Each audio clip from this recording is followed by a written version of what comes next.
اعوذ باللہ من الشیطان اللعین الرجیم بسم اللہ الرحمن الرحیم رب اشرح لی صدری ویسر لی امری واحلل عقدۃ من لسانی یفقهوا قولی ان اللہ وملائکتہ یصلون علی النبی یا ایھا الذین آمنوا صلوا علیہ وسلموا تسلیما۔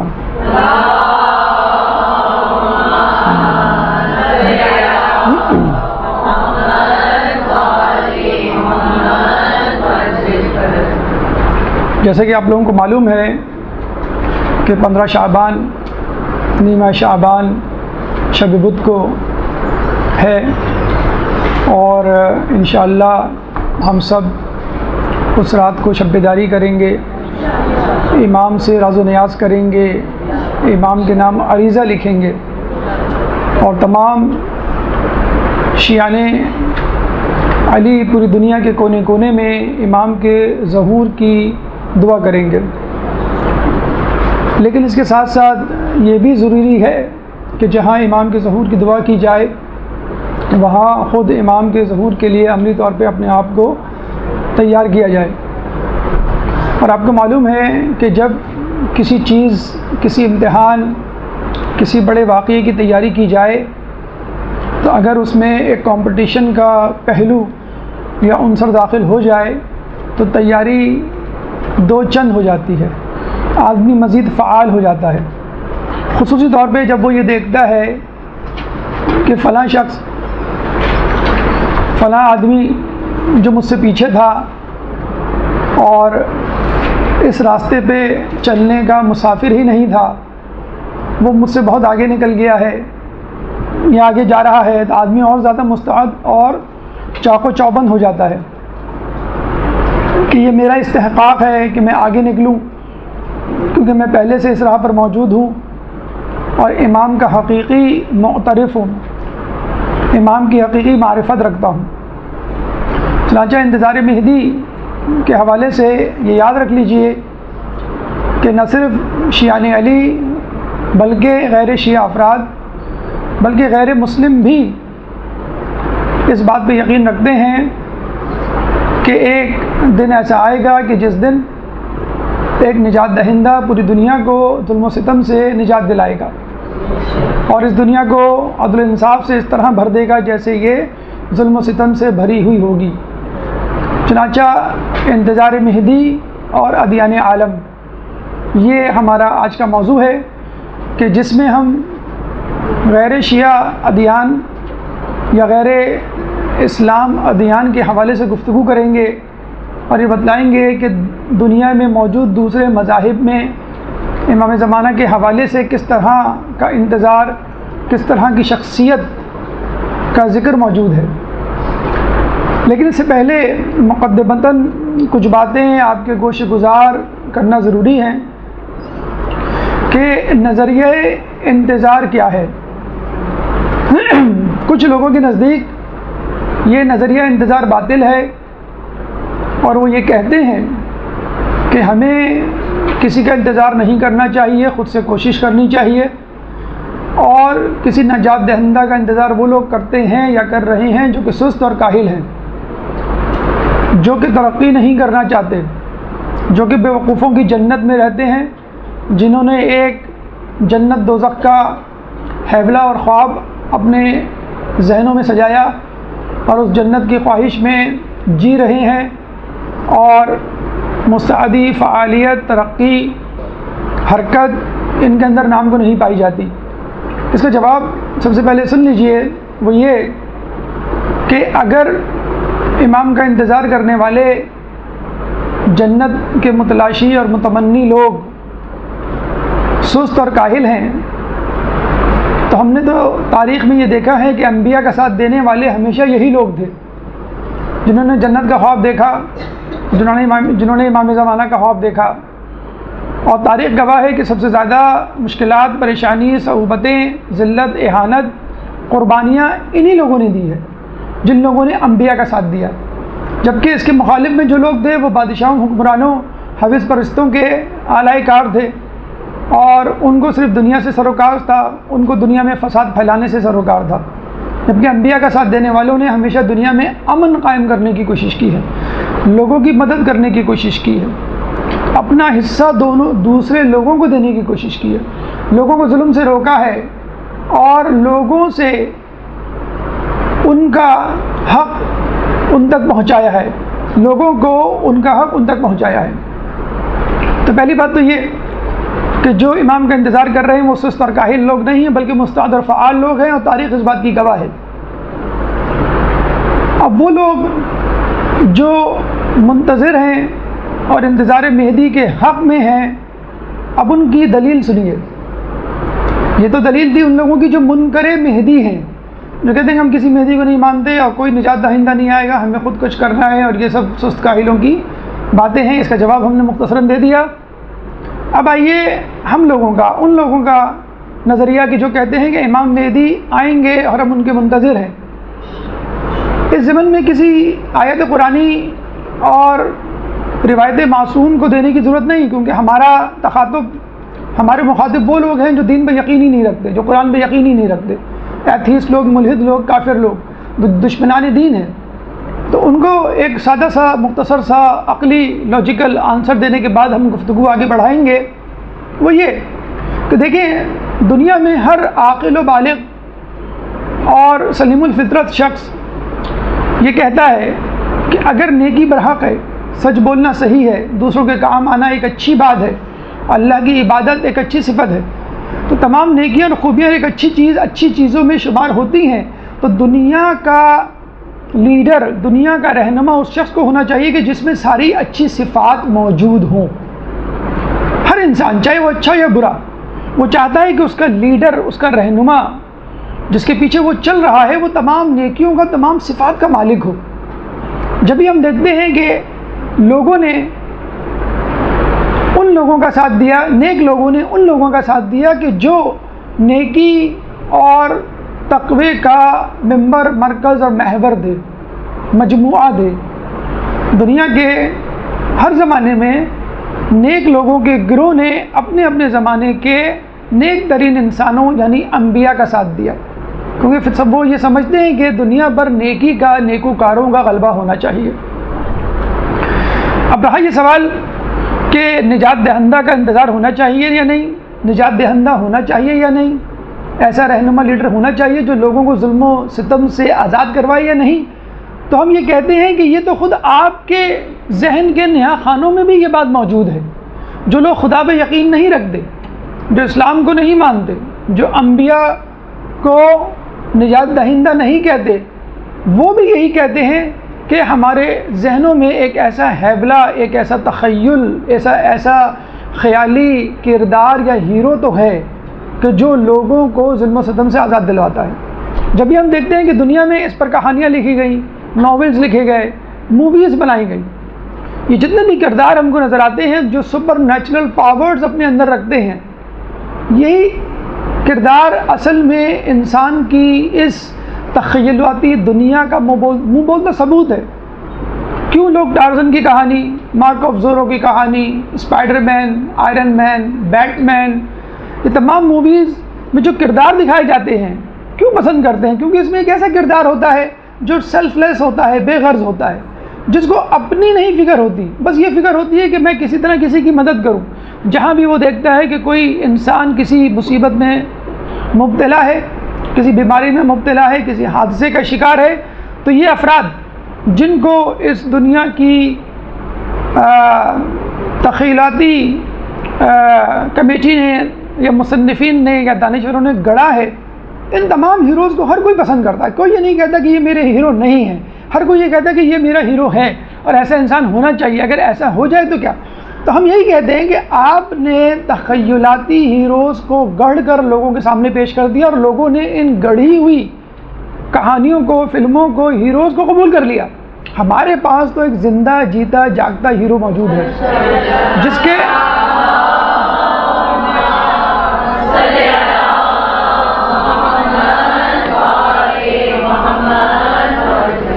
اندر نہ صرف سپر نیچرل پاورز ہیں کہ وہ ایک جگہ سے دوسری جگہ پہنچ سکتا ہے، وہ ہر کسی کی مدد کر سکتا ہے، ہر کسی سے زیادہ طاقتور ہے، بلکہ اس کے اندر نیک صفات بھی موجود ہے۔ وہ عابد بھی ہے، وہ متقی بھی ہے، وہ اللہ کا بھیجا ہوا نمائندہ بھی ہے، بلکہ اس میں پچھلے انبیاء کی جھلک بھی موجود ہے۔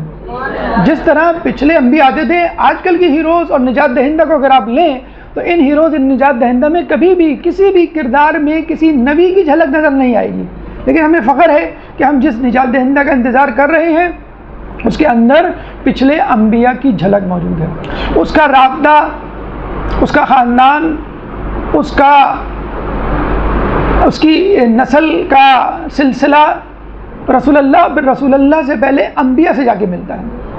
تو اگر کوئی تخیلاتی کہانی اور کردار بنا کر پیش کرتا ہے، اس کو ہاتھوں ہاتھ لیا جاتا ہے، تو کیوں نہ ہم اپنے حقیقی کردار کو جو اس وقت زندہ پائندہ موجود ہے، فقط ہمارے لیے انتظار کر رہا ہے، یہ نہیں کہ وہ اپنی تیاری کر رہا ہے، ہم ان تیاری میں مصروف ہیں اس لیے وہ ظہور نہیں کر رہا۔ اگر وہ چاہے تو وہ خود اکیلا بھی اس دنیا کو فتح کر سکتا ہے، لیکن وہ اکیلا جنت میں جانا نہیں چاہتا، وہ چاہتا ہے میرے ساتھ میرے چاہنے والے بھی جنت میں جائیں، وہ چاہتا ہے کہ میری کامیابیوں میں میرے چاہنے والوں کا بھی حصہ لکھا جائے۔ اگر میں کوئی ملک فتح کروں، دنیا کو عدل و انصاف سے بھروں، تو شیعان علی منتظرین امام مہدی کا نام بھی میرے ساتھ ساتھ شامل ہوں۔ یہ وہ فلسفی ہے، یہ وہ حقیقی کردار ہے جس کو ہم نے اپنے ذہن میں لیا ہوا ہے، اور یہ وہ لاجک ہے، یہ وہ عقلی دلیل ہے جس کی بنا پر ہم کہتے ہیں کہ ہم امام مہدی کو اور امام مہدی کا انتظار کرنے کو بجا طور پہ حق کہنے کے حقدار ہیں، اس کا استحقاق رکھتے ہیں کہ دنیا بھی اسی نجات دہندہ کی جسے کہتے ہیں کہ تلاش میں ہے۔ کبھی وہ مصنوعی طور پہ اس کو بنا کے پیش کر دیتی ہے اور کبھی وہ بنا نہیں پاتی، جبکہ ہمارا کردار اللہ کی طرف سے بنا کر بھیجا گیا ہے۔ یہ ہے نظریہ انتظار کہ ہم کس کا انتظار کریں، اور ہمیں کسی کا انتظار کرنا بھی چاہیے کہ نہیں کرنا چاہیے۔ اب دوسری بات، انتظار کے معنی کیا ہیں؟ اور لغوی حوالے سے انتظار کے معنی ہیں فکر مند ہونا، لغوی طور پہ انتظار کے معنی ہیں نا امیدی سے امید کی طرف دیکھنا، لغوی طور پہ انتظار کے معنی ہیں کسی چیز پر اپنی نگاہیں رکھتے ہوئے تیاری کرنا، کسی چیز یعنی شخصیت کا انتظار، کسی چیز یعنی کسی واقعے کا انتظار، مثلا امتحان کا انتظار کرتے ہوئے آپ اس کی تیاری کرتے ہیں، کسی مہمان کا انتظار کرتے ہوئے اپنے گھر کو آپ سجاتے ہیں، تو اس کو ہم انتظار کہتے ہیں۔ اگر اصطلاح میں ہم دیکھیں، یعنی جس بیک گراؤنڈ میں بات ہو رہی، جس پس منظر میں، تو ہم یہ کہیں گے کہ اس دن کا انتظار کہ جب ایک شخص اس دنیا کو عدل و انصاف سے اس طرح بھر دے گا جیسے یہ ظلم و ستم سے بھری ہوئی ہوگی۔ یہ ہے انتظار کے اصطلاحی معنی، اور ہمارے ہاں احادیث میں اس انتظار کی اتنی زیادہ اہمیت ہے کہ احادیث میں آیا ہے کہ افضل الاعمال الامتی انتظار الفرج، کہ افضل ترین اعمال میں سے افضل ترین اعمال میں افضل ترین عمل انتظار فرج، یعنی کشادگی، خوشحالی اور امید والے دنوں کا انتظار، یعنی امام زمانہ کا انتظار۔ اسی طرح افضل العبادہ انتظار الفرج، کہ افضل ترین عبادت امام مہدی یا انتظار فرج کا انتظار اور ان کے لیے پر امید ہونا ہے۔ اب یہ صرف کہ انتظار کی اقسام کیا ہے؟ انتظار کی دو اقسام ہیں، ایک منفی اور ایک مثبت۔ منفی انتظار یہ ہے کہ آپ ہاتھ پہ ہاتھ دھرے بیٹھے رہیں اور کچھ نہ کریں، فقط امام زمانہ کے بارے میں یہ سوچے بس وہ آئیں گے اور وہ سب کچھ کر دیں گے، میں کچھ نہیں کروں گا۔ اور کچھ لوگ تو یہ کہتے ہیں کہ چونکہ حدیث میں آیا ہے کہ یملأ الارض قسطا وعدلا کما ملئت ظلما وجورا، کہ وہ آ کر زمین کو عدل و انصاف سے اس طرح بھر دیں گے کہ جس طرح وہ ظلم و جور سے بھری ہوئی ہوگی۔ تو ہمیں چاہیے کہ ہم دنیا میں ظلم کریں، ہمیں چاہیے کہ ہم دنیا میں ظلم کو پروموٹ کریں اور گناہ کریں تاکہ دنیا بھر جائے۔ یقیناً امام اسی وقت ظہور کریں گے، لیکن اس صورت میں آنے کے بعد وہ سب سے پہلے اپنی تلوار سے آپ کی گردن اڑائیں گے، یعنی ان لوگوں کی گردن اڑائیں گے کہ جنہوں نے اس دنیا کو ظلم و ستم سے بھر دیا تھا۔ جبکہ دوسرا انتظار کیا ہے؟ متحرک انتظار، فعال انتظار، اور امام کے لیے اس طرح کا انتظار کہ جس طرح کے امام کو مطلوب ہے، امام کو جو سپاہی مطلوب ہیں، امام کو جو افراد مطلوب ہیں، وہ صفات اپنے اندر پیدا کرنا، امام کے لیے گراؤنڈ تیار کرنا، امام کے لیے زمینہ فراہم کرنا، امام کے لیے مقدمہ تیار کرنا۔ جیسے ایرانی انقلاب ایک طرح کا زمینہ ہے، مقدمہ ہے۔ جب بھی ہم دعا مانگتے ہیں کہ ایران کے انقلاب کو قائم رنگ اور اسے قائم کے انقلاب سے متصل کر دے۔ تو ہمارے لیے ضروری ہے کہ ہم ایسا انتظار کریں کہ جس میں فعالیت ہو اور جس میں ایسے کاموں کی تحریک ہو کہ جن کاموں کو امام زمانہ پسند کرتے ہیں۔ اب آئیے ان ادیان، ان اقوام، ان افراد کی طرف چلتے ہیں کہ جو امام زمانہ کا انتظار کر رہے ہیں، ان کتابوں کی طرف چلتے ہیں کہ جن میں امام زمانہ کے تعارف یا ان کا اشارہ موجود ہے۔ ہماری وہ کتابیں نہیں، ان افراد کا تعلق ہمارے مذہب سے نہیں، لیکن چونکہ جوش و ولولے کے لیے ضروری ہے کہ ہمیں معلوم ہو کہ ہمارے آس پاس کے لوگ کیا کر رہے ہیں اور امام زمانہ کا کس طرح انتظار کر رہے ہیں، کہ جب وہ لوگ جن کے وہ امام نہیں ہیں یا جن کو وہ امام نہیں مانتے وہ بھی انتظار کر رہے ہیں، تو آپ جس کو اپنا امام مانتے ہیں آپ خود کیوں نہ انتظار کریں۔ تو سب سے پہلے عیسائیوں کی طرف چلتے ہیں۔ عیسائیوں کی کتاب انجیل میں امام زمانہ کا نام مہمیز درج ہے، اور یہ کہا گیا ہے کہ اپنے آپ کو آئندہ ہونے والی جنگوں سے پریشان مت کرو اور دل گرفتہ مت ہو، کیونکہ یہ دنیا کا اختتام نہیں۔ اپنے چراغوں کو جلا کر رکھو اور اپنے مالک کا انتظار کرو۔ کتنے خوش نصیب ہیں وہ افراد کہ جو اپنے مالک کے آنے پر بیدار رہتے ہیں اور جن کا مالک انہیں بیدار دیکھے۔ آخری ایام میں حضرت عیسیٰ اور مہدی ظہور کریں گے، وہ دجال اور شیطان کو شکست دیں گے۔ اب آپ دیکھیے ان بائبل کی، ان انجیل کی سطروں میں وہی علامات پوشیدہ ہیں جو ہمارے یہاں موجود ہیں کہ آخری ہونے والی جنگوں میں دل گرفتہ نہ ہو۔ ہمیں بھی بتلایا گیا ہے کہ امام کے ظہور کے وقت ایک ایسی جنگ ہوگی، عالمی جنگ، جس میں 2/3 افراد مر جائیں گے۔ اسی طرح ہمیں کہا گیا ہے کہ رات اندھیری ہوگی، ظلم کی رات ہوگی، گناہ کا انبار ہوگا، لیکن آپ کو امید کی کرن جلا کے رکھنی ہے۔ وہاں کہا گیا ہے کہ وہ اس طرح ظہور کریں گے کہ تمہیں گمان بھی نہیں ہوگا۔ ہمارے یہاں بھی یہ روایت ہے کہ چاہے قیامت کے آنے میں ایک دن ہی کیوں نہ رہ جائے، اللہ تعالیٰ اس دن کو اتنا طویل کرے گا کہ ایک نجات دہند آئے گا اور جو اس دنیا کو عدل و انصاف سے ایسے بھر دے گا جیسے یہ ظلم و ستم سے بھری بھی ہوگی۔ پھر ہمارے یہاں یہ ہے کہ ان کے ساتھ عیسیٰ علیہ السلام بھی آئیں گے اور دجال کو، شیطان کو شکست دیں گے۔ ہمارے یہاں روایتوں میں آیا کہ جب اللہ تعالیٰ سے شیطان نے یہ کہا تھا کہ مجھے وقت معلوم کی مہلت دے، تو وہ قیامت تک کی مہلت نہیں دی بلکہ ظہور امام زمانہ تک کی مہلت دی، کیونکہ اس کے بعد لوگ اس طرح راہ راست پر آ جائیں گے ایک روایت کے مطابق کہ لوگ شیطان کے جھانسے میں پھر دوبارہ نہیں آ پائیں گے۔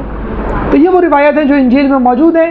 اب اس کی توثیق، اس کی تصدیق اور اس کی تائید خود عیسائیوں کے موجودہ رویے سے آپ کر سکتے ہیں۔ عیسائیوں کا ایک بہت بڑا مفکر، عیسائی مصنف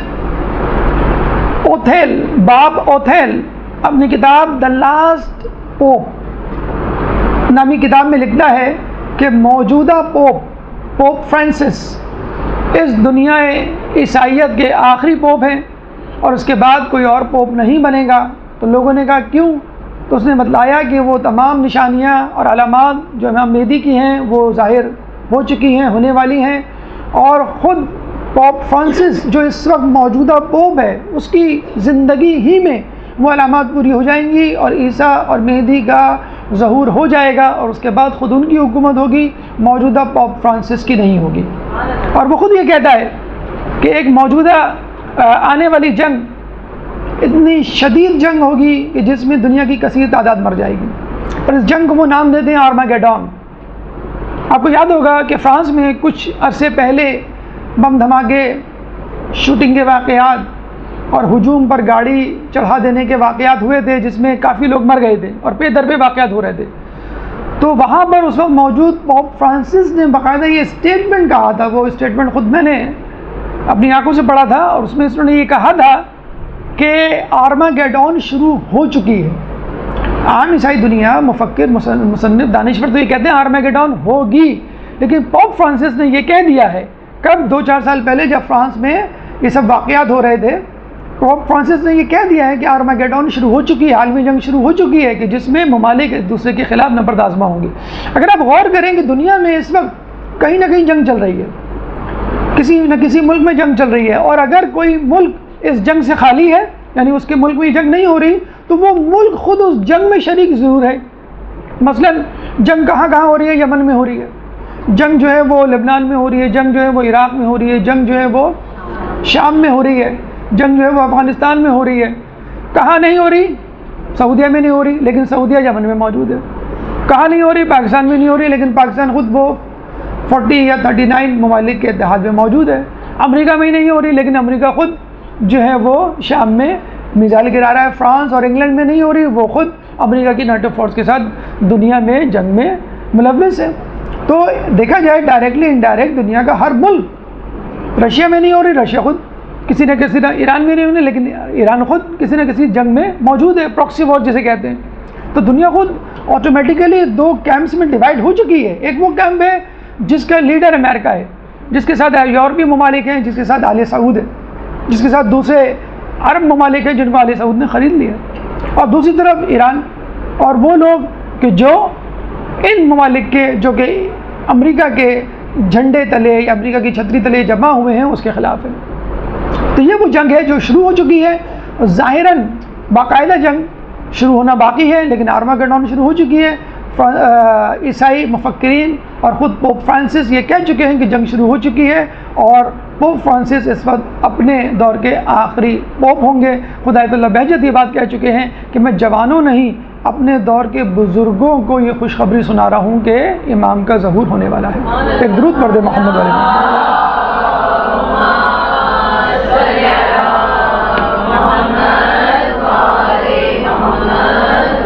یہودی دنیا، یہودی قوم جو کہ زبور پہ، جو کہ توریت پہ یقین رکھتی ہے، جو زبور کو کھولے ہیں تو اس میں باقاعدہ امام مہدی کا نام القائم موجود ہے کہ قائم عن قریب ظہور کرے گا، اور وہ ایک کنیز کے بطن سے ہوگا۔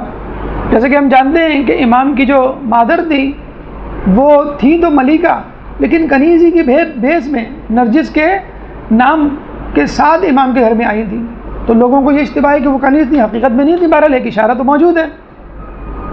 پھر یہ کہ جب وہ ظہور کریں گے تو منافقوں اور ظالموں کا خاتمہ ہو جائے گا، اور جب وہ ظہور کریں گے تو لوگ کمزوروں کو، اللہ تعالیٰ کمزوروں کو اور ان کا انتظار کرنے والوں کو دنیا کا جو ہے وہ بادشاہ بنا دیں گے۔ پھر اس کے بعد ہم یہ دیکھتے ہیں کہ وہ یہ بھی کہتے ہیں کہ مسیح اور جسے کہتے ہیں کہ مہدی مل کر دنیا سے ظلم و ستم کا جو ہے وہ خاتمہ کریں گے۔ پھر ہم توریت کی طرف آتے ہیں تو توریت میں آپ کا نام اوقیل ہوتا ہے، لکھا ہوا ہے۔ زبور میں آپ کا نام قائم، اور اس سے پہلے انجیل میں آپ کا نام مہمیز، اور توریت میں آپ کا نام اوقیل، اور اس میں بھی جناب مسیح کا تذکرہ موجود ہے اور جناب مہدی کا تذکرہ موجود ہے کہ یہ دونوں آ کر دنیا سے شر کا خاتمہ کریں گے۔ اب عیسائیوں اور یہودیوں کے حوالے سے تھوڑی سی تفصیل سن لیجئے کہ جب موسیٰ علیہ السلام اس دنیا سے گئے تو انہوں نے اپنی کتابوں میں یہ تلاش کیا کہ آنے والا آخری نجات دہندہ 80 صفات کا مالک ہوگا۔ جب عیسیٰ علیہ السلام آئے اور انہوں نے ان میں یہ 80 صفات تلاش کرنا شروع کی تو انہوں نے عیسیٰ علیہ السلام میں 80 کی بجائے 30 صفات دیکھی، 50 صفات اس میں موجود نہیں تھی۔ تو انہوں نے عیسیٰ علیہ السلام کو مہدی کیا نبی بھی ماننے سے انکار کر دیا، اور عیسیٰ علیہ السلام کتنے زیادہ دشمن ہو گئے کہ باقاعدہ ان کو قتل کر دیا۔ کیسے قتل کیا آپ کو معلوم ہوگا۔ عیسیٰ علیہ السلام جب اپنے حواریوں کے ساتھ ایک مکان میں بند تھے، اور جس مکان سے عیسیٰ علیہ السلام کو اللہ تعالیٰ نے کھڑکی کے ذریعے رستے اوپر اٹھایا تھا، وہاں پہ ان کے حواری موجود تھے، اور انہوں نے پیشن گوئی کر دی تھی کہ کون کون حواری جو ہے مرتد اور کافر ہو جائے گا اور کون جو ہے میرے مذہب پر رہے گا۔ تو وہ حواری جس کے بارے میں کہا تھا کہ وہ کافر ہو جائے گا، وہ حواری جب باہر نکلتا ہے اور لوگوں کو یہ بتلاتا ہے کہ عیسیٰ علیہ السلام اندر موجود ہیں، تم ان کو قتل کر سکتے ہو، جب بادشاہ کے سپاہی ان کو مارنے کے لیے آئے تھے، اس کا نام تھا سرجس۔ تو کہتے ہیں کہ جیسے ہی وہ باہر نکلا اس کی شکل اللہ تعالیٰ نے عیسیٰ علیہ السلام جیسی بنا دی، اور لوگوں نے کہا کہ تم خود عیسیٰ ہو، عیسیٰ اندر نہیں، عیسیٰ باہر ہے، اور وہ صلیب پہ چڑھا دیا۔ اچھا، عیسیٰ علیہ السلام کو ڈھونڈنے میں اور ان کو صلیب پہ چڑھانے پہ سرجس کو یعنی یہودیوں کا ہاتھ تھا، لیکن یہودیوں نے یہ دیکھا کہ عیسیٰ علیہ السلام کو مارنے کے بعد آپ کو معلوم ہے کہ یہودی یہ وہ قوم ہے کہ جو 70 انبیاء کو قتل کر دیا کرتی تھی فجر سورج طلوع ہونے سے پہلے، اور اپنے کاروبار پہ اس طرح جاتی تھی جیسے کچھ ہوا ہی نہیں۔ تو انہوں نے یہ نوٹ کیا کہ عیسیٰ علیہ السلام کو قتل کرنے کے بعد ہم پہ بہت زیادہ ظلم و ستم ہوا، اللہ کا عذاب بھی آیا، اور پوری دنیا کے لوگوں نے ہمیں ذلیل و خوار کرنا شروع کر دیا۔ چنانچہ انہوں نے سر پکڑ کے سوچنا شروع کر دیا کہ ہم کیا کریں۔ دوسری طرف انہوں نے عیسائیوں کو دیکھا کہ وہ خود کسی کا انتظار کر رہے ہیں، چنانچہ ان دونوں نے مل کر یہ فیصلہ کیا کہ ہم دونوں مل کر امام مہدی کا انتظار کرتے ہیں۔ 1896 میں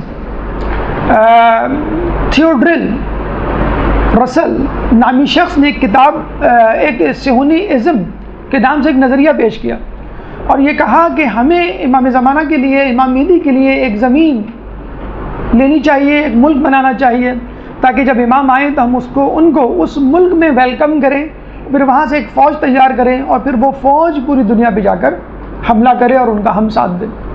چنانچہ سب سے پہلے قاموس کتاب مقدس جو کہ ہاکس نامی مصنف کی تھی، اس کے نظریے کے بعد یہ جو دوسرا شخص آیا تھیوڈرل کے نام سے، اس نے کہا کہ ہمیں صہیونزم کی بنیاد رکھنی چاہیے۔ چنانچہ اس نے کٹر یہودیوں کو جمع کیا اور ان عیسائیوں کو جمع کیا کہ جو یہودیوں کا ساتھ دینے کے لیے تیار تھے۔ ان دونوں نے مل کر متمول یہودیوں کو ہائر کیا اور ان سے کہا کہ آپ فلسطین میں موجود علاقوں کو خریدنا شروع کریں۔ انہوں نے فلسطینیوں سے، غریب فلسطینیوں سے ان کی زمینیں، جاگیر اور ان کے مکانات خریدنے شروع کیے، اور وہاں اتنی زیادہ کثرت میں آ گئے کہ فلسطینی اقلیت میں تبدیل ہو گئے۔ ایک زمانے میں فلسطینی اپنے گھر بیچ کے جب مختلف یورپی اور امریکی ممالک کا رخ کر رہے تھے تو فلسطینی حکومت نے باقاعدہ ان ممالک کو خط لکھا کہ اگر آپ کے پاس کوئی فلسطینی آئے تو اس کو اپنی نیشنلٹی مت دیے گا، لیکن لوگوں نے نہیں سنا، حکومت نے کوئی کان نہیں دھرا، اور فلسطینی پوری دنیا میں بکھر گئے، منتشر ہو گئے، اور ان کی جگہ پر، ان کے شہر پہ، ان کے ملک پر، آدھے سے زیادہ ملک پر خود اسرائیل کا قبضہ ہو گیا، گریٹر اسرائیل منصوبہ جسے کہا جاتا ہے۔ چنانچہ اسرائیل کو اقوام متحدہ نے 1947 میں یہ ڈکلیئر کیا کہ یہ مقدس سرزمین ہے، جو کہ مسلمانوں کے لیے بھی مقدس ہے، جو کہ عیسائیوں کے لیے بھی مقدس ہے، جو کہ یہودیوں کے لیے بھی مقدس ہے۔ چنانچہ اس سرزمین کو اقوام متحدہ کے کنٹرول میں ہونا چاہیے، کسی خاص قومیت، ملک اور مذہب کے ماننے والوں کے کنٹرول میں نہیں ہونا چاہیے، اور انہوں نے اس کا کنٹرول اپنے ہاتھ میں لے لیا۔ حقیقت میں ان کا کنٹرول نہیں تھا، بلکہ یہودیوں کا کنٹرول تھا، صہیونیوں کا کنٹرول تھا کہ جو اسرائیل پہ قبضہ کرنا چاہتے تھے۔ اور اتفاق کی بات یہ ہے کہ انہوں نے 1947 کا انتخاب کیا اس قرارداد کو منظور کروانے کے لیے۔ کیوں؟ کہ 1947 میں پاکستان وجود میں آیا تھا، اور اس بنیاد پر وجود میں آیا تھا کہ مسلمان ایک اپنا تشخص، ایک مذہب رکھتے ہیں، چنانچہ انہیں اپنے مذہب پر عمل کرنے کی آزادی کے لیے ایک ایسے خطے کی ضرورت ہے کہ جہاں ان کے مذہب پہ عمل درآمد پہ کوئی رکاوٹ نہ ڈال سکے۔ تو انہوں نے کہا کہ جب پاکستان مذہب کے نام پر بن سکتا ہے تو اسرائیل یہودی مذہب کے نام پر کیوں نہیں بن سکتا، اور یوں گریٹر اسرائیل کا خواب جو ہے وہ پورا ہو گیا۔ اور ابھی حالیہ دور میں آپ نے دیکھا بھی ہوگا کہ باقاعدہ آل سعود میں محمد بن سلمان نے باقاعدہ اعلان بھی کیا ہے کہ جس طرح ہر قوم اور ملک و ملت کو یہ حق حاصل ہے کہ اپنا وطن حاصل کریں، اسی طرح یہودیوں کو بھی یہ حق حاصل ہے کہ وہ اپنا وطن حاصل کریں۔ تو یہ وہ اسرائیل ہے۔ اچھا، 1900 میں ہر شخص اس حدیث، اس روایت میں ہنستا تھا کہ امام زمانہ جب ظہور کریں گے تو وہ بیت المقدس کی طرف جائیں گے، وہاں پہ یہودیوں سے لڑیں گے، ان کو قتل کریں گے۔ تو لوگ بڑے ہنستے تھے اس روایت پہ کہ بھئی بیت المقدس پہ تو کوئی یہودی نہیں، ایک یہودی نہیں رہتا، وہاں تو سارے مسلمان رہتے ہیں۔ تو جب ان کو پتہ چلا کہ 1947 پھر 1967 میں وہاں اسرائیل کا قیام وجود میں آیا، تو اب لوگوں کو جا کے کہیں اس حدیث کے بارے میں یقین آتا ہے کہ امام زمانہ بیت المقدس کیوں جائیں گے، اور کیوں کر یہودی وہاں پر جمع ہوں گے۔ جسے کہتے ہیں نا کہ جب گیدڑ کی شامت آتی ہے تو شہر کی طرف رخ کرتا ہے، تو جب یہودی کی شامت آتی ہے تو وہ اسرائیل کی طرف رخ کرتا ہے۔ تو وہاں اسرائیل میں یہودی جمع ہی اس لیے ہو رہے ہیں کہ امام زمانہ کو دنیا کے کونے کونے میں جانے کی زحمت نہ برداشت کرنی پڑے، وہ اسرائیل ہی آ کر تمام یہودیوں کا جو ہے وہ قلع کما کر دیں۔ ایک درود پڑھ دیں محمد علی محمد۔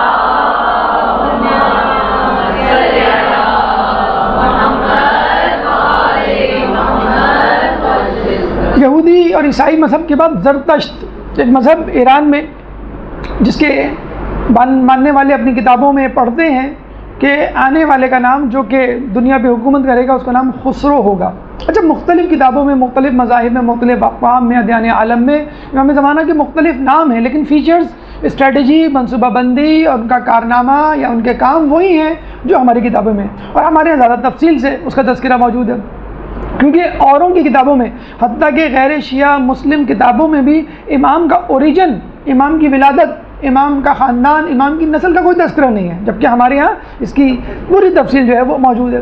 تو زردشت کہتے ہیں کہ اس شخص کا نام خسرو ہوگا جو پوری دنیا پہ حکومت کرے گا، اور وہ ہاشم کی ذریت سے ہوگا، اور وہ خورشید عالم پیغمبر کی بیٹی کے نسل سے ہوگا۔ یہ تک موجود ہے ان کی کتابوں میں۔ اللہم صلی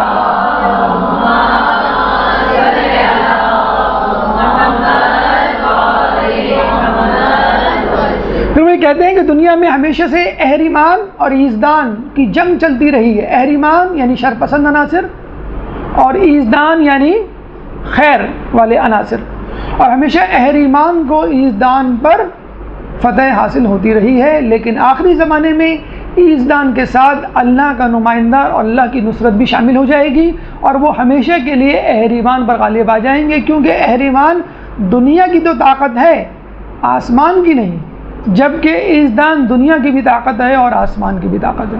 تو یہ امام زمانہ کی طرف اشارہ ہے کہ جن کو خسرو کہا گیا، کہ جو ایزدان والوں کو سپورٹ کریں گے اور ان کے ساتھ جنگ کریں گے اور اہریمان کو ہمیشہ کے لیے شکست فاش دیں گے۔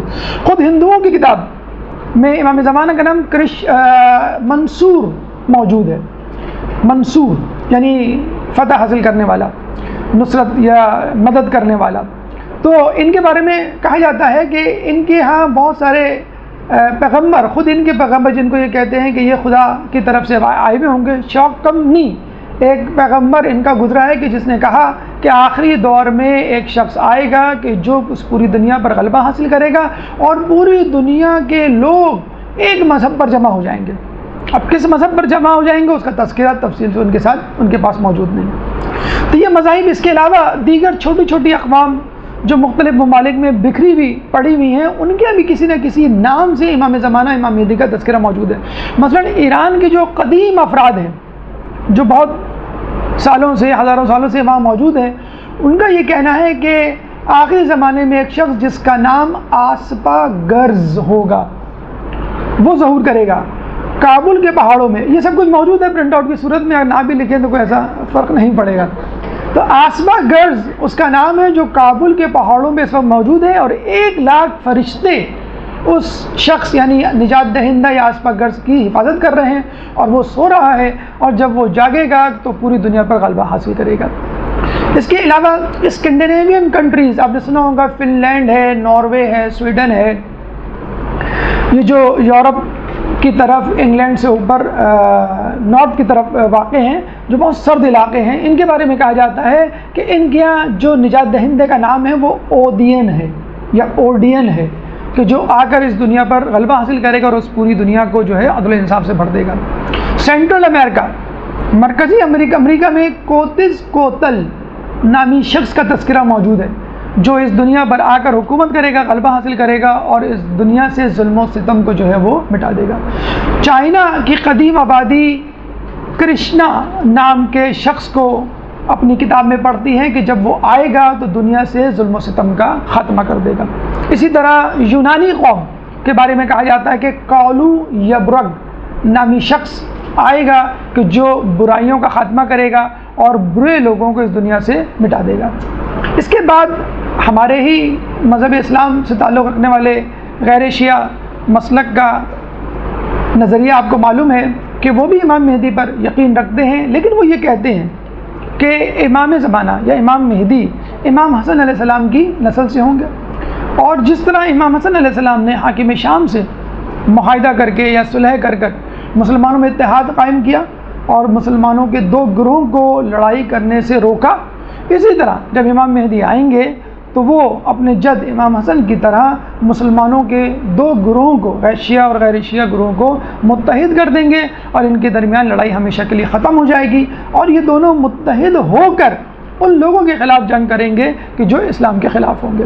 بہرحال غیر شیعہ مذاہب میں، غیر شیعہ اقوام میں، غیر شیعہ ادیان میں امام زمانہ کا نام، امام زمانہ کے کارنامے یا ان کی خصوصیات کسی نہ کسی طور پہ مندرج ہیں، لیکن ہمارے پاس جو تفصیلات ہیں وہ پوری مکمل تفصیل ہیں۔ جیسے پچھلے درس میں ہم نے بات کی تھی کہ امام زمانہ کی ولادت، پھر امام زمانہ کا غائب ہونا، پھر ان کا غیبت صغریٰ میں جانا، پھر ان کا غیبت کبریٰ میں جانا، اس کے بعد اپنے نائبین کے ذریعے رابطہ رکھنا، موجود مجتہدین اور مرجع اکرام ہیں ان سے کسی نہ کسی طور پہ رابطے میں رہنا، اور پھر جب وہ ظہور کریں گے تو اس سے پہلے غیر حتمی علامات کیا ہیں، اور پھر ظہور سے عین چند دن پہلے حتمی علامات کیا ہوں گی، اور جب وہ ظاہر ہوں گے تو کن کے خلاف جہاد کریں گے، کن لوگوں کو جو ہے اس دنیا سے واصل جہنم کریں گے، ان کی حکومت کا طرز زندگی اور طرز فکر کیا ہوگا، اور لوگ ان کا کس طرح ساتھ دیں گے، اور اس وقت ان کی غیبت میں ہمیں ان کا کس طرح ساتھ دینا چاہیے۔ ایک درود پڑھ دیں محمد والے محمد۔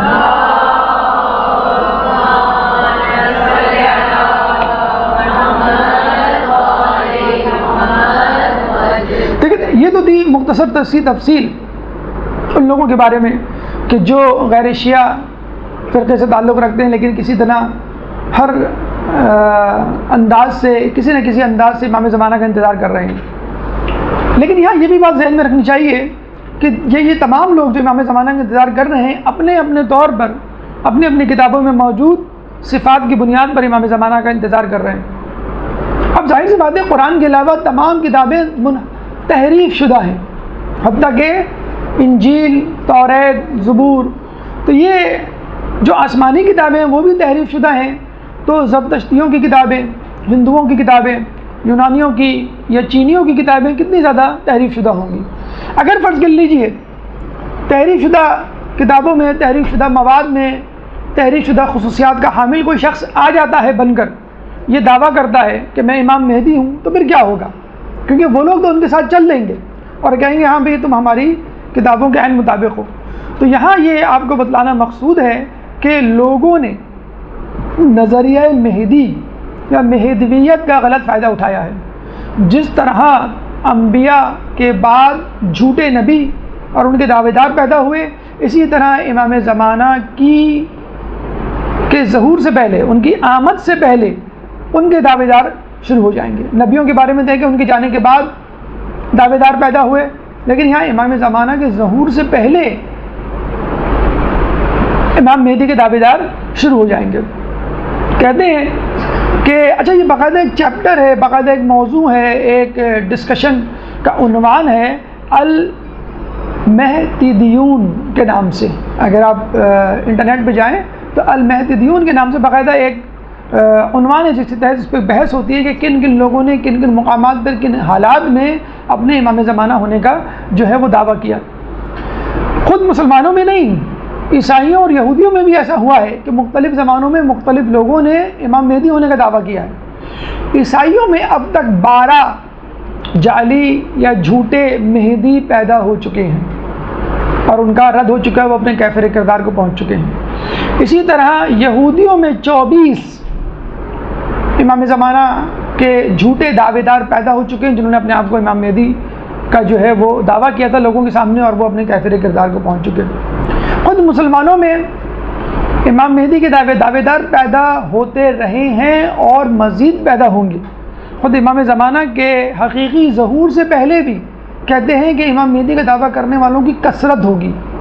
اب یہاں پر ہم آپ کے سامنے چند جھوٹے دعوے داران مہدی کا تعارف کروا رہے ہیں تاکہ آپ یہ سمجھیں کہ اگر کوئی شخص اپنے تئیں امام مہدی ہونے کا دعویٰ کرتا ہے تو کس نوعیت کا، کس خصوصیت اور کن خصوصیات کا اور کس بیک گراؤنڈ کا مالک ہو سکتا ہے، کہ یہ نہ ہو کہ جب امام زمانہ ظہور کریں اور آپ ان کو چھوڑ کے ان امام زمانہ اس امام مہدی کی طرف چلے جائیں کہ جو جھوٹا دعوے دار ہے، جیسے آج کل ہو رہا ہے پاکستان جیسے جاہل معاشرے میں بہت سارے ایسے دعوے دار مل جائیں گے جو مختلف کرامات یا جھوٹے معجزوں کی بنیاد پر جو ہے وہ لوگوں کو اپنا گرویدہ بنا لیتے ہیں۔ اچھا جن لوگوں پر امام مہدی کا لوگوں کو شک ہوا یا جن لوگوں نے امام مہدی کا دعویٰ کیا، ان کی 3 اقسام بتائی جاتی ہیں۔ پہلی اقسام تو ان لوگوں کی ہے کہ جو صالحین میں سے تھے، متقی پرہیزگار لوگوں میں سے تھے، اور انہوں نے کبھی بھی امام مہدی کا دعویٰ نہیں کیا. یہ لوگ تھے کہ جنہوں نے ان کو امام مہدی بنا دیا اور مشہور کر دیا ان کے منع کرنے کے باوجود. نمبر 1 مثلا محمد حنفیہ مشہور کر دے گئے امام مہدی لے، حالانکہ وہ امام مہدی نہیں تھے. 7ویں امام کے بارے میں مشہور کر دیا گیا، حالانکہ وہ امام مہدی نہیں تھے. بہت سارے ابھی اس کی مثالیں میں آپ کو دوں گا. دوسرے نمبر پہ وہ افراد ہیں کہ جنہوں نے خود اپنے تئیں امام مہدی ہونے کا دعویٰ کیا عزت، دولت، شہرت اور اقتدار کی لالچ میں، جیسے مہدی ابن منصور جو کہ بنو عباس کا بادشاہ تھا، اس کے بیٹے نے یہ دعویٰ کیا. تیسرے نمبر پہ اس قسم کے لوگوں کا نام آتا ہے کہ جن کو استعمار نے استعمال کیا، برٹش گورنمنٹ نے خصوصی طور پہ استعمال کیا. مثلا علی باب جو بہائی مذہب کا بانی ہے، مثلا مرزا احمد قادیانی جس کو برٹش گورنمنٹ نے سپورٹ کیا. تو یہ وہ افراد ہیں جن پر مہدی ہونے کا شبہ کیا گیا یا جنہوں نے خود سے اپنے طور پہ مہدی ہونے کا دعویٰ کیا. تو چند مثالیں آپ کے سامنے تاکہ آپ کے اذہان میں یہ بات رہے کہ لوگ کس طرح مہدی بن جاتے ہیں یا کس طرح لوگ دوسروں کو مہدی بنا دیتے ہیں. درود پڑھ دیں محمد والے محمد.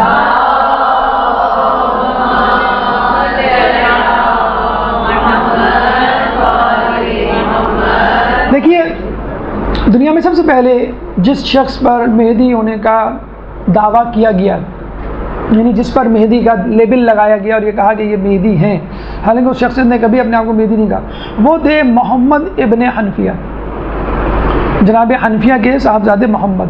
اچھا، اس کی شاید مثال، اس کی وجہ بھی یہی تھی کہ ان کا نام محمد تھا. خود رسول کی حدیث ہے کہ جو نجات دہندہ ہوگا، جو عدل انصاف سے دنیا کو بھرے گا، وہ میرا ہم نام ہوگا، اس کا نام میرے نام پر، اس کی کنیت میری کنیت پر ہوگی. اور رسول اللہ نے ان دو چیزوں کو یکجا کرنے کو منع کیا تھا، سوائے امام علی کی اولاد یعنی محمد حنفیہ کے حوالے سے اور خود امام زمانہ کے حوالے سے. ان دو افراد کے علاوہ کسی کے لیے جائز نہیں. لیکن جب محمد ابن حنفیہ آئے اور بظاہر بات متقی پرہیزگار شخص تھے، اس زمانے میں لوگوں نے جو ہے ان کی طرف جھکاؤ جو ہے ظاہر کیا. اچھا، ان کا انتقال بھی 80 ہجری میں ہو گیا اور یہ کہتے ہیں کہ لوگوں نے یہ مشہور کر دیا کہ وہ کوہ رضوی نامی پہاڑ پر چلے گئے اور 2 شیر ہیں جو ان کی حفاظت کر رہے ہیں اور یہ دوبارہ ظہور کریں گے اور دنیا کو عدل و انصاف سے بھر دیں گے. کہتے ہیں کہ اس زمانے میں محمد بن عجلان نامی شخص تھا جو بہت بڑا عابد تھا مدینے کا. اس نے لوگوں کو یہ کہنا شروع کر دیا کہ ہاں میں ان کے امام مہدی ہونے کی تصدیق کرتا ہوں. اس زمانے کا بنو عباس کا بادشاہ منصور جب وہاں پر آیا، جب اس کو پتہ چلا کہ لوگوں میں محمد ابن حنفیہ جو ہیں وہ مشہور ہو گئے ہیں اور محمد بن عجلان نے ان کی تصدیق کر دی ہے، تو اس نے محمد بن عجلان کو بلا کر سزا دی اور اس کو جو ہے وہ ایک ہاتھ اس کا کٹوا دیا، قطع کر دیا کہ تم نے جو ہے ان کو ساتھ کیوں نہیں دیا. اس کے بعد ملتا ہے کہ محمد بن عبداللہ بن حسن، امام حسن کے بیٹے عبداللہ کے بیٹے محمد. تو محمد بن عبداللہ بن حسن، ان کے بارے میں بھی یہی بات مشہور ہو گئی کہ ان کا نام محمد ہے اور ان کے والد کا نام عبداللہ ہے. تو اس شباہت کی وجہ سے انہوں نے کہا کہ یہ بھی رسول اللہ کے ہم نام ہوئے اور یہ جو ہے یہی امام مہدی ہیں، محمد ابن حنفیہ نہیں تھے. تو محمد بن عجلان نے ان کے لیے کہا تھا، محمد حنفیہ کے لیے نہیں بلکہ ان کے لیے. کس کے لیے؟ محمد بن عبداللہ بن حسن کے لیے. کیا میں ان کی تائید کرتا ہوں. تو منصور دوانقی نے ان کا ہاتھ قطع کروا دیا اور یہ کہا کہ یہ تمہاری سزا ہے. اس کے بعد ایک اور شخص کو پکڑ کے لایا گیا جو تھا محدث، بہت بڑا عالم تھا، محدث محمد بن عبداللہ. جب اس کو پکڑ کے لایا گیا تو اس سے پوچھا گیا محدث عبداللہ بن جعفر. تو اس نے کہا کہ میرے ساتھ بھی یہی ہوا ہے کہ میں نے بھی اشتباہ کیا، میں بھی سمجھا کہ ان کا نام محمد ہے، ان کے والد کا نام عبداللہ ہے، چنانچہ میں بھی یہ سمجھا کہ یہ مہدی ہے. اب منصور دوانقی جو یہ سن رہا تھا اور دوسری مرتبہ اس نے یہ بات سنی تو اس نے کہا، منصور دوانقی کا اصل نام تھا عبداللہ، اس کے بیٹے کا نام تھا مہدی. تو اس نے کہا یہ بات تو مجھ پہ صادق آتی ہے، میرا نام تو عبداللہ ہے اور میرے بیٹے کا نام مہدی ہے. تو ایسا کرو کہ تم لوگ اوروں کو چھوڑو، میرے بیٹے کو مہدی مان لو. اور اس نے اپنے بیٹے کو یعنی مہدی کو کہہ دیا کہ یہ وہ مہدی ہے جس کا جو ہے روایتوں میں تذکرہ ہے اور یہی جو ہے وہ دنیا کو عدل و انصاف سے بھر دے گا. تو دیکھیں لوگوں نے کس طرح اپنے آپ کو محمد حنفیہ قصوروار نہیں تھے، بے قصور تھے. اسی طرح محمد بن عبداللہ بن حسن وہ بھی قصوروار نہیں تھے. لیکن ان کو دیکھ کر، ان کو تو امام مہدی لوگوں نے بنایا تھا، لیکن یہ نظریہ دیکھ کر یا بھاپ کر منصور نے کہا کہ میرا بیٹا مہدی یہ ہے حقیقی مہدی. اس کے بعد اسماعیل بن محمد بن اسماعیل بن امام صادق، چھٹے امام کے جو بیٹے تھے اسماعیل، اور اسماعیل کے جو بیٹے تھے محمد. آپ کو معلوم ہے جناب اسماعیل پہ لوگوں نے یہ اشتباہ ظاہر کیا تھا کہ یہ امام ہے، کیونکہ بڑا بیٹا امام ہوتا ہے، اور جو امام موسیٰ کاظم تھے وہ ان کے بعد ان کا نمبر آتا ہے. تو ان کا انتقال جو ہے امام جعفر کے زمانے میں ہو گیا. کن کا؟ اسماعیل کا. تو امام جعفر نے یہ کہا بھی تھا لوگوں کو، دیکھو امامت سے متعلق خدا کی حجت جس طرح اس وقت واضح ہوئی ہے، اس سے پہلے کبھی نہیں ہوئی تھی. یعنی جس کو تم امام سمجھ رہے تھے اس کا انتقال میری زندگی میں ہو گیا. یعنی واقعتاً حقیقتاً یہ امام نہیں ہے، بلکہ امام موسیٰ کاظم ہے. لیکن کچھ لوگوں نے بدستور اصرار کیا کہ نہیں یہی ہے. پھر ان کے بیٹے اسماعیل کے بیٹے تھے محمد، اس پہ لوگوں کو شک ہو گیا کہ اس کا نام محمد ہے، یعنی جس کا نام محمد ہو لوگ اس کو جو ہے امام مہدی سمجھنے لگتے تھے. خود امام صادق علیہ السلام پہ، چھٹے امام پر لوگوں نے جو ہے شک کرنا شروع کر دیا تھا کہ جب بنو امیہ اور بنو عباس میں جنگ شروع ہوئی اور انہیں روپوشی اختیار کری اور لوگوں کو جو ہے بس علم دینا اور سکھلانا شروع کیا، لوگوں کی تربیت شروع کی، تو لوگوں نے سمجھا کہ شاید ہمارے امام، چھٹے امام جو ہیں یہ روپوش ہو گئے اور یہ غیبت میں چلے گئے. تو باقاعدہ جو ہے وہ ان کے نام کا فرقہ جو ہے وہ ناؤسیہ جسے کہتے ہیں وجود میں آیا. اور جو امام محمد حنفیہ کو امام مہدی کہتا تھا اس فرقے کا نام تھا کیسانیہ. تو امام کے سامنے آپ دیکھ لیجئے امام مہدی کے دعوے شروع ہو گئے تھے، حالانکہ امام سامنے موجود ہوتے تھے اور وہ منع کرتے تھے. تو آج کل کے دور میں اگر کوئی اپنے آپ کو امام مہدی کہے، لوگ اس کے پیچھے چل پڑے تو بہت زیادہ حیرت نہیں کرنی چاہیے. پھر چھٹے امام کے بعد جس امام کے بارے میں بہت زیادہ لوگوں کو شک ہوا ان کے غیبت میں جانے کا اور ان کے امام مہدی ہونے کا، وہ 7ویں امام تھے، امام موسیٰ کاظم علیہ السلام، کہ جو 14 برس تک قید میں رہے. تو ایک تو یہ وجہ تھی کہ وہ 14 برس تک قید میں رہے، تو لوگوں نے کہا کہ شاید یہ غیبت میں چلے گئے. لیکن ان کی شہادت کے بعد جب 8ویں امام بنے اور انہوں نے لوگوں سے آ کر، یعنی کن لوگوں سے؟ امام موسیٰ کاظم علیہ السلام کے وکلاء سے کہا کہ مجھے خمس وہ اموال اور وہ خطوط واپس کرو کہ جو امام کے توسط سے تمہارے پاس پہنچے ہیں، کیونکہ اب میں امام ہوں. تو لوگوں نے باقی چیزیں تو واپس کر دی، لیکن پیسہ، اموال، خمس نہیں واپس کیا، اور یہ کہا کہ ہم آپ کو امام نہیں مانتے. امام تو امام موسیٰ کاظم ہیں اور وہ غیبت میں چلے گئے، جب وہ ظہور کریں گے تو ان کی امانت ہمارے پاس موجود ہے، ہم ان کو دے دیں گے. حالانکہ یہ خمس پہ قبضہ کرنے کا یا مال بٹورنے کا بہانہ تھا. اس فرقوں کو کہا جاتا ہے واقفیہ فرقہ.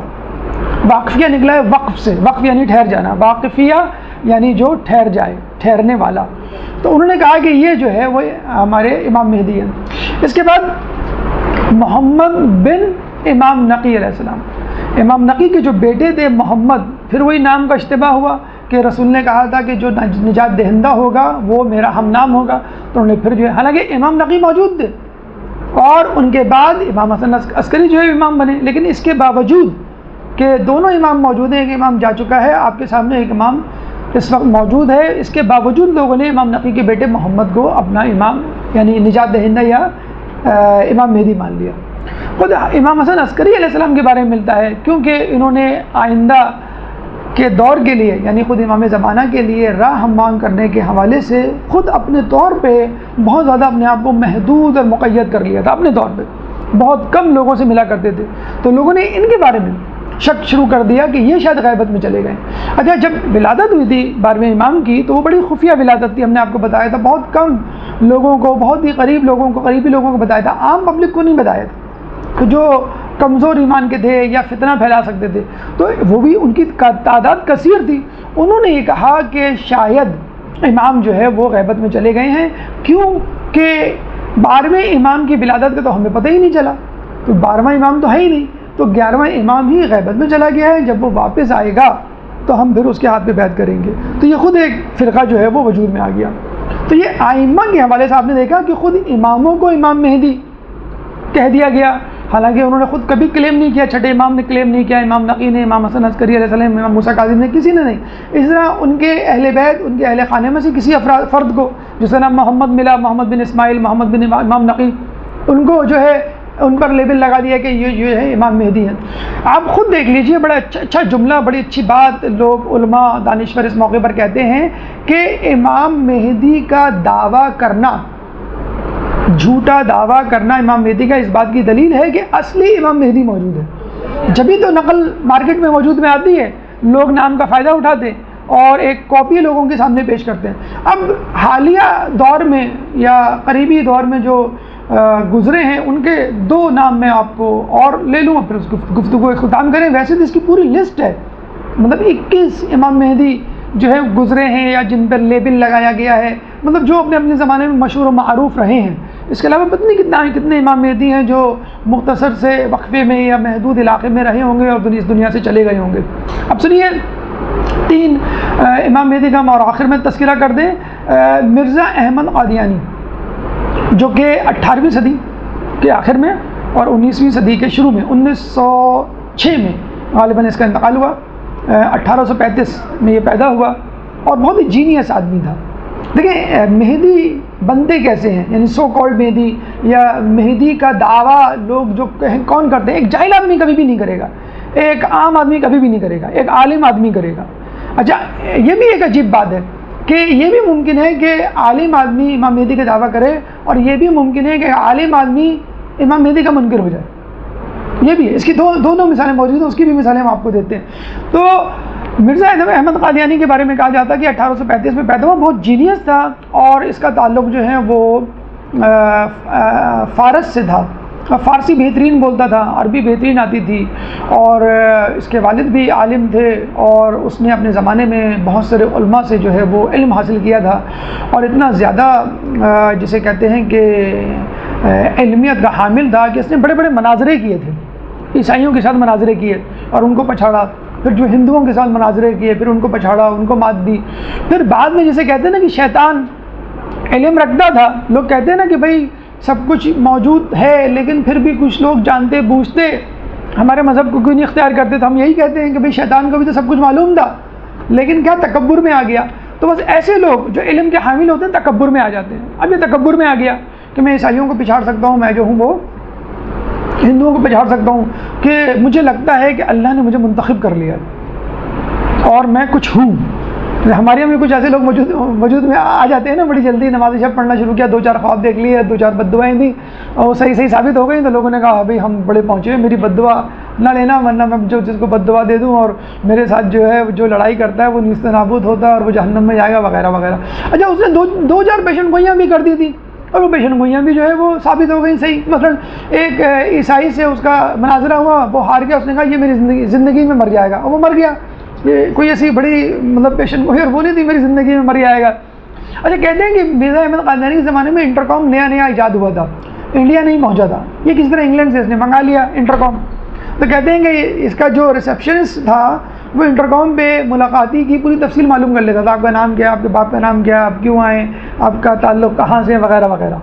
اور جب وہ دروازے سے مہمان خانے میں آتا اور اس کو انتظار کروایا جاتا بھی مصروف عبادت میں، مصروف ملاقاتیوں میں، تو وہ انٹرکام میں تمام تفصیل پوچھ لیا کرتا تھا، پھر کہتا تھا کہ تمہارا نام یہ ہے، تم فلاں جگہ سے آئے ہو اور تم اس مسئلے کا شکار ہو، اور وہ کہتا ہے کہ بھائی آپ تو علم غیب جانتے ہیں، اور وہ جو ہے وہ ان کا گرویدہ ہو جایا کرتا تھا۔ لوگ کس طرح جو ہے لوگوں کو بیوقوف بناتے ہیں آپ جان سکتے ہیں۔ باقاعدہ اس نے یہ کہا کہ مجھے وحی آئی ہے کہ اے احمد اٹھ اور لوگوں کو صحیح راستہ دکھا کہ جن لوگوں کے آباء و اجداد تک حق نہیں پہنچا، اور پھر وما رمیتا اذ رمیتا، کہ تم نے تیر نہیں مارا بلکہ ہم نے تیر مارا یا اللہ نے تیر مارا، یا جاء الحق وزهق الباطل ان الباطل کان زهوقا، کہنے لگا کہ آیتیں میرے لیے اتری ہیں اور میں ہی وہ مہدی موعود ہیں، اور عیسیٰ علیہ السلام مر چکے جن کے بارے میں عیسائیوں کا عقیدہ ہے کہ وہ مہدی بن کے آئیں گے، کچھ عیسائیوں کا یہ بھی عقیدہ ہے۔ تو اس نے کہا میں مہدی ہوں۔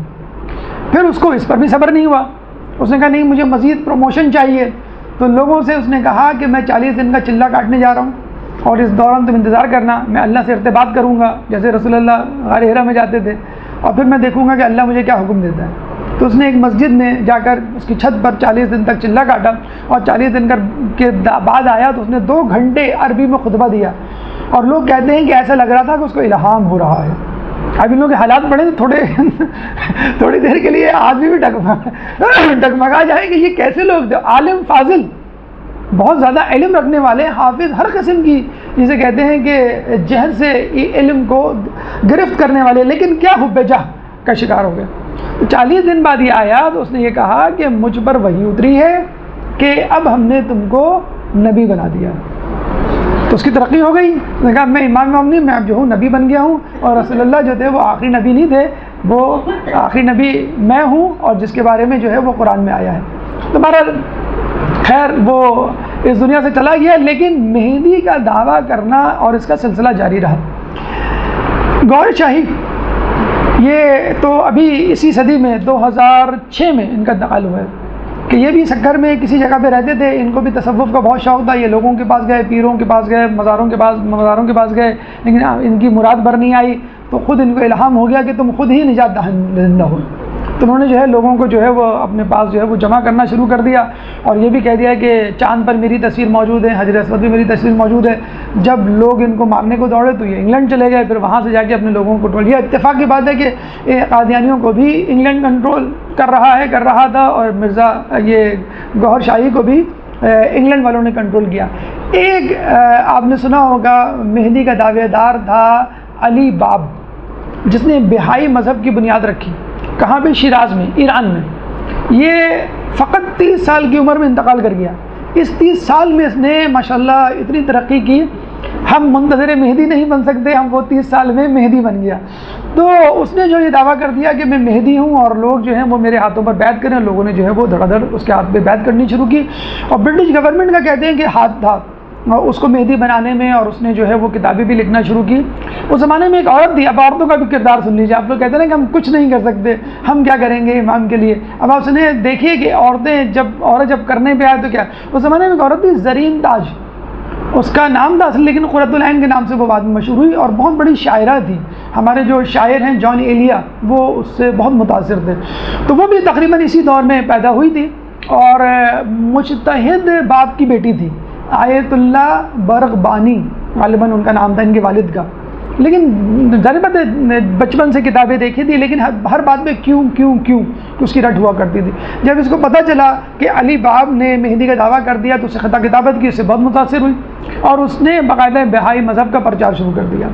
اور کہتے ہیں کہ وہ اتنی زیادہ مشہور ہوئی کہ باقاعدہ جلسے عام میں جا کے تقریر کرتی، اور لوگوں کو کھڑے جو ہے بہائی مذہب میں داخل کروا دیتی تھی. ناصر قاچاری بادشاہ تھا اس زمانے میں، جس نے اس فتنے کی جو ہے سرکوبی کی. اس کو بھی بلایا، کیا نام کہ علی باب کو، اس کو بھی قتل کروایا، اس کو سزا دی. اس کو بھی کہتے ہیں کہ بالوں سے پکڑ کر گھوڑے سے باندھ دیا اور پورے شہر میں گھمایا، اور وہ اسی طرح فنا فی اللہ ہو گئی، واصل جہنم ہوئی. تو آپ نے دیکھا کہ یہ جو لوگ گزرے ہیں، یا تو انہوں نے اقتدار کی لالچ میں مہدی ہونے کا دعویٰ کیا، یا پھر جسے کہتے ہیں کہ استعماری قوتوں نے جو اسلام دشمن ہے انہوں نے دعویٰ کیا. ایک مہدی کا میں اور تذکرہ کر دوں، بہت زیادہ تفصیل کے ساتھ نہیں.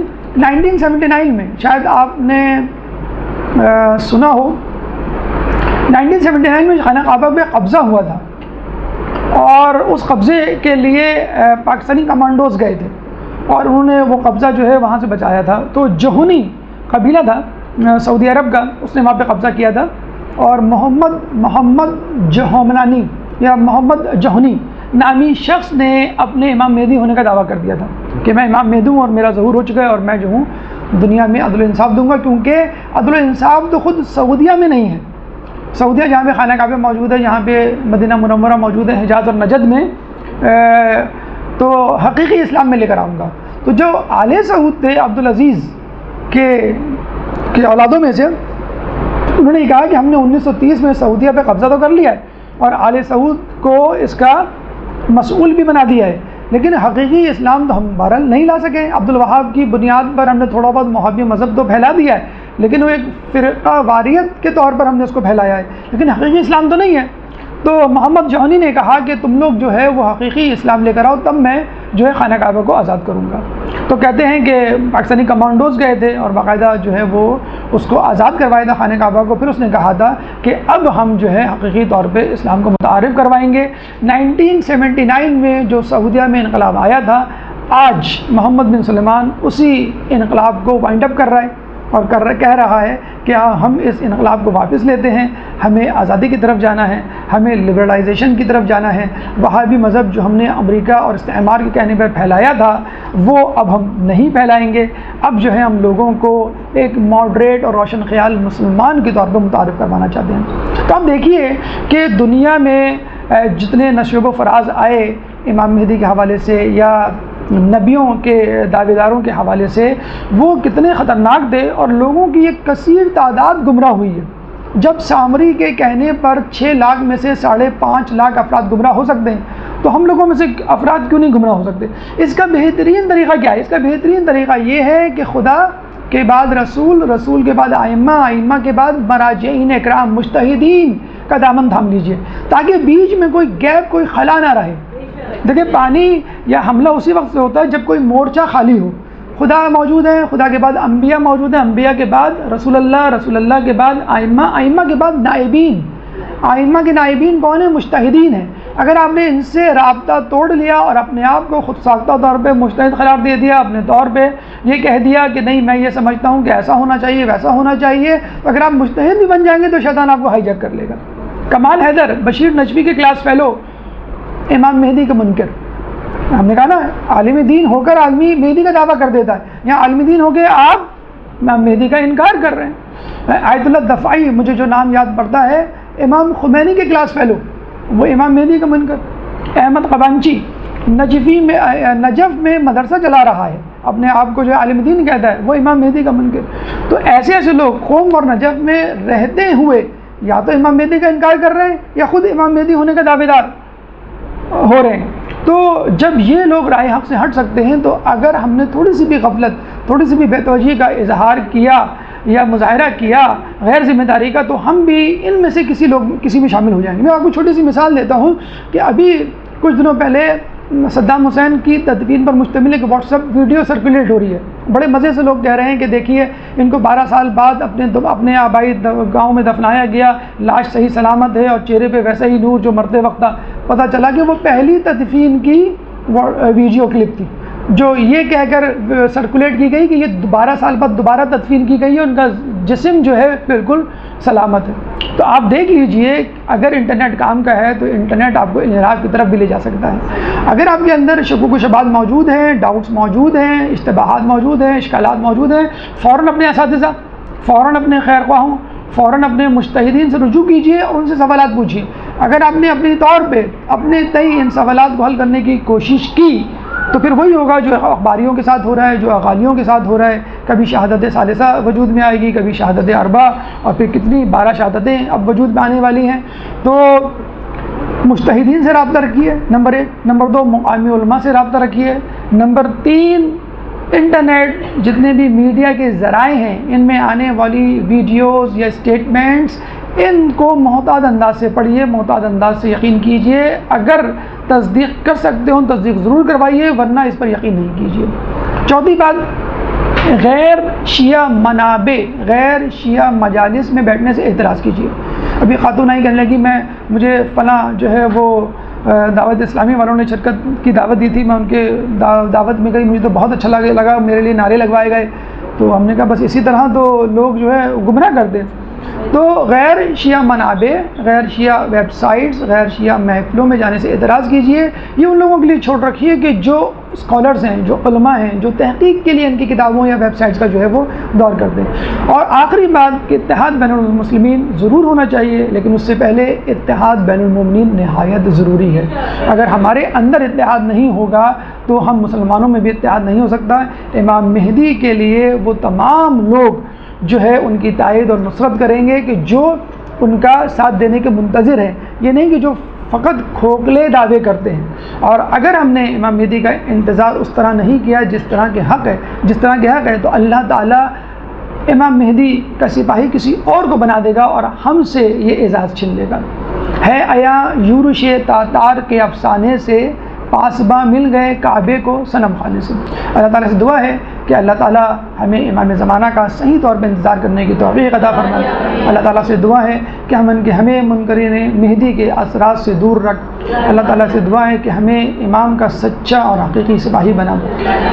اللہ تعالیٰ سے دعا ہے کہ ہمیں تعلیمات اہل بیت پر عمل کرنے کی توفیق عطا فرما. قیامت کے دن ان کی شفاعت سے بہرہ مند فرما. امام کے ظہور میں تعجیل فرما اور ہمیں ان کے انصار و اعوان میں شامل فرما. ربنا تقبل منا انک انت السمیع العلیم وتب علینا انک انت التواب الرحیم برحمتک یا ارحم الراحمین. اللجن اللجن يا مولا اللجن اللجن اللجن اللجن اللجن اللجن اللجن يا صاحب السماء اللجن اللجن اللجن